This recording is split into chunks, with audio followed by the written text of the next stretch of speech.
नमस्कार, मी नीलम जगताप साबळे. सर्व प्रेक्षकांना जय महाराष्ट्र. आता बातम्या घेऊयात विस्ताराने.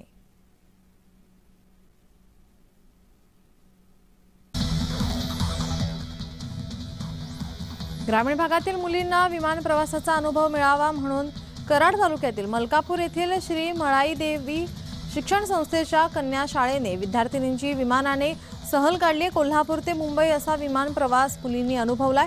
ही अनोखी सहल मुलींसाठीही अविस्मरणीय ठरली आहे.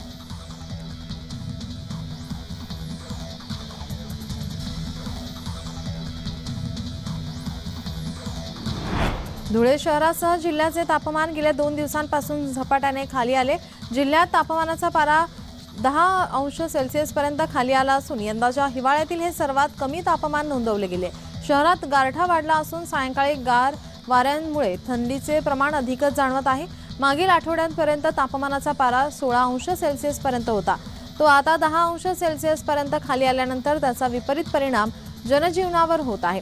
उबदार कपड्यांची मागणी देखील आता मोठ्या प्रमाणात वाढली आहे.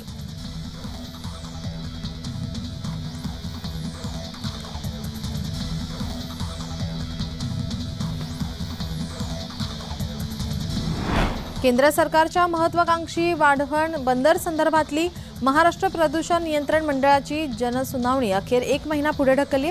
24 डिसेंबर रोजी होणारी जनसुनावणी आता 19 जानेवारीला होणार आहे. मुख्यमंत्री एकनाथ शिंदे आणि वाढवण बंदर विरोधी संघर्ष समिती यांच्यात झालेल्या बैठकीनंतर जनसुनावणी पुढे ढकलण्यात आली आहे. 19 जानेवारी रोजी सकाळी 11 वाजता जिल्हा क्रीडा संकुलाच्या मैदानात बंदर संदर्भातली जनसुनावणी होणार आहे.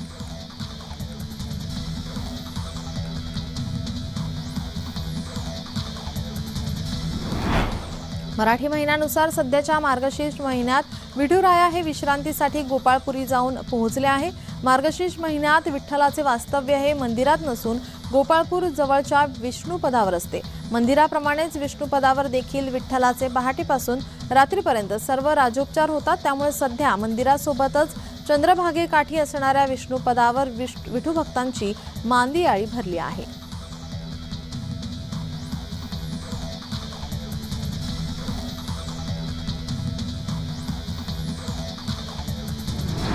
छत्रपती संभाजीनगर जिल्ह्यातील दुधड येथे लांडग्यांनी बकऱ्यांच्या पिल्लांवर अचानक हल्ला केला. त्यात 10 पिल्लांचा फडशा पाडून 2 पिल्लांना सोबत घेऊन गेले. दुधड शिवारात काशीनाथ गंगाधर भोसले यांच्या गट नंबर 35 मध्ये बंदिस्त गोठा असून त्या गोठ्यात जवळपास लहान मोठ्या 39 बकऱ्या आणि त्यांचे पिल्ले होते. त्या संबंधित विभागाने त्यांचे पंचनामे करून शेतकऱ्यांना तात्काळ आर्थिक मदत द्यावी अशी मागणी शेतकऱ्यांकडून केली जाते.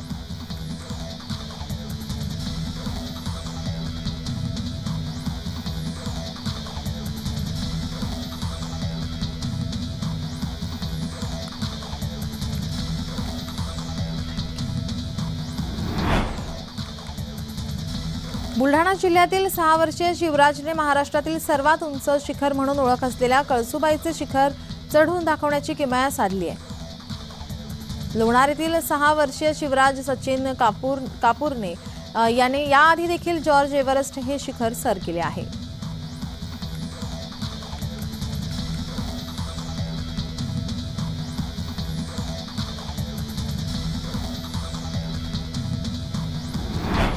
अंगणवाडी कर्मचाऱ्यांच्या मानधनासह विविध मागण्यांसाठी धुळे जिल्ह्यातील अंगणवाडी सेविका मदतनीस यांनी संप पुकारलाय.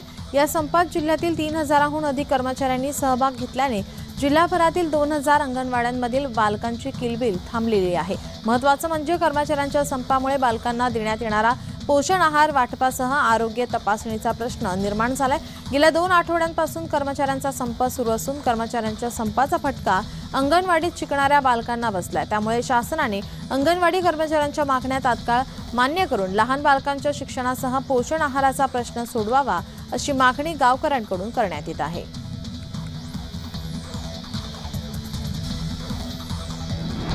बुलढाणा जिल्ह्यातील साखरखेर्डा येथील शेतकऱ्यांचा रस्ता हा पाण्याखाली आल्याने त्यांच्या शेतात जाण्यासाठी आता रस्ताच राहिला नाही. परिणामी त्यांची शेती पडीत राहण्याची शक्यता आहे.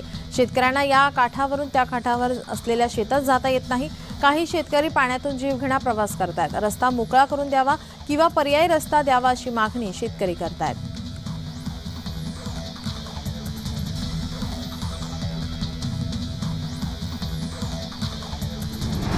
अलिबाग तालुक्यातील गरुडपाडा येथे कबड्डी स्पर्धा सुरू असताना प्रेक्षक गॅलरी कोसळून 4 जण जखमी झाले। यातील 3 सरकारी रुग्णालयात उपचार करून घरी सोडण्यात आले, तर एकावर खासगी रुग्णालयात उपचार सुरू आहेत। शनिवारी रात्री 10:30 वाजण्याच्या सुमारास ही घटना घडली।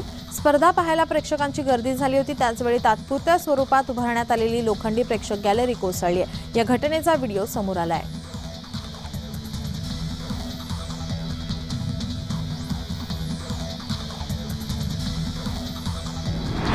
पुण्यातील पाषाणसारख्या उच्चभ्रू भागात कन्सल्टन्सीच्या नावाखाली जादूटोणा करत असलेल्या वृषाली ढोले शिरसाट या तरुण महिलेचा महाराष्ट्र अंधश्रद्धा निर्मूलन समितीचे कार्यकर्ते, पोलीस आणि पीडित व्यक्तीने स्टिंग ऑपरेशन करून पर्दाफाश केलाय। नैराश्य दूर करून स्पर्धा परीक्षेत यश मिळवून देण्यासाठी युवकाला औषधोपचार घेण्यापासून रोखून त्याला गंडे दोरे बांधून राख खायला दिली होती।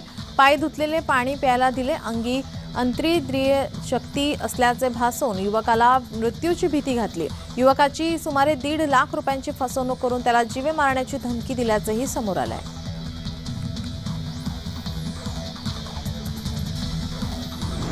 पंतप्रधान नरेंद्र मोदी यांच्या महत्त्वाकांक्षी विकसित भारत संकल्प यात्रेकडे वळले आहेत। राजस्थान, मध्य प्रदेश, छत्तीसगड, तेलंगणा आणि मिझोराम या 5 राज्यांमध्ये यात्रेची सुरुवात करताना पंतप्रधानांनी सरकारी योजनांचा लाभ घेतलेल्या लोकांशी संवाद साधला। योजनांचा लाभ लोकांपर्यंत पोहोचतो की नाही हे पाहण्यासाठी आणि जे वंचित आहेत त्यांची नोंदणी करण्यासाठी ही यात्रा म्हणजे भारत सरकारचा आजवरचा सर्वात मोठा उपक्रम आहे। पंतप्रधानांनी या बसेसला मोदी की गॅरंटीवाली गाडी असे म्हटले आहे।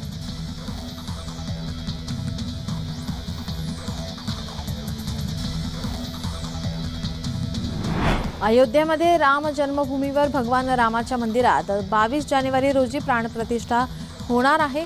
त्या प्रसंगी पंतप्रधान नरेंद्र मोदी यांच्यासह अनेक मान्यवर उपस्थित राहतील। त्या सोहळ्याच्या पार्श्वभूमीवर संपूर्ण अयोध्या नगरी सुशोभित करण्याचे काम उत्तर प्रदेशचे मुख्यमंत्री योगी आदित्यनाथ सरकारने हाती घेतले आहे।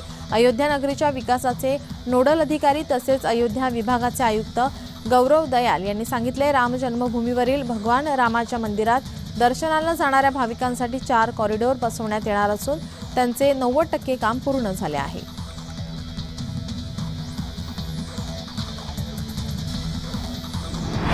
सांगलीत आज राष्ट्रीय स्वयंसेवक संघाचे सरसंघचालक मोहन भागवत यांचा पूर्ण दिवस दौरा आहे। मोहन भागवत सांगलीतील टिळक स्मारक मंदिरात जाऊन लोकमान्य टिळकांच्या पुतळ्यास अभिवादन करणार आहेत।